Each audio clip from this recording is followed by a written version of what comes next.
So Trump calls it the golden era, right? The golden age of his presidency and what's going to happen. I don't want to tell you why he's doing that.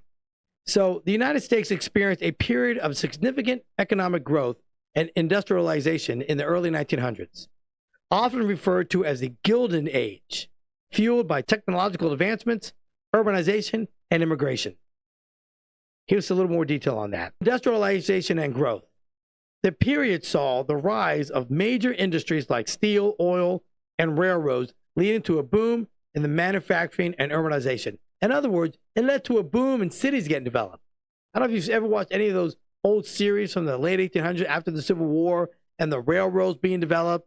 And we had a lot of Chinese immigrants that came in. The Chinese built the railroad. Just so we're clear. Chinese built the railroads because they were bringing them in here to lay all those tracks, thousands of miles of tracks. And the Chinese actually did that. So what happened was when you started laying all these tracks and these with trains, you were able to develop certain cities. So if you had a stop in, let's say, New York, okay, they had a stop in New York. That's how the industry got built. And that's why the urban areas, like cities, were created. It's amazing. So you had rural areas that people lived in. There was nothing there. Farming, horses, cattle, like the Wild Wild West. So once you started having some urbanization develop, people started moving into the cities, right? We call urbanization, we call them cities now.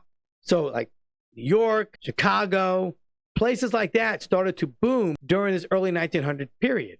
And we also, believe it or not, we had an influx of immigrants. Like I told you, the Chinese were here.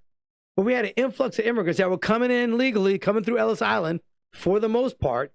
So yes, we had an influx of immigrants coming here, and hopefully they came in legally, right, through Ellis Island. What happened was the industry grew so fast, it did create a huge wealth gap between the super, super rich and the poor. There really was no middle class during that time. So over the next 15 to 20 years, some of that started to shrink a little bit, and we started to develop a little bit of a middle class. You know, then we moved into the roaring 20s where the economy was really booming. We saw a lot of women starting to get their rights to vote and things like that. We did have prohibition during that time, but the economic boom during the 20s was phenomenal. And our country was still creating all these type of products that were being sent off to other countries. And what happened?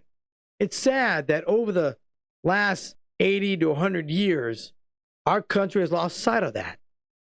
And that's what President Trump is trying to bring back to our country.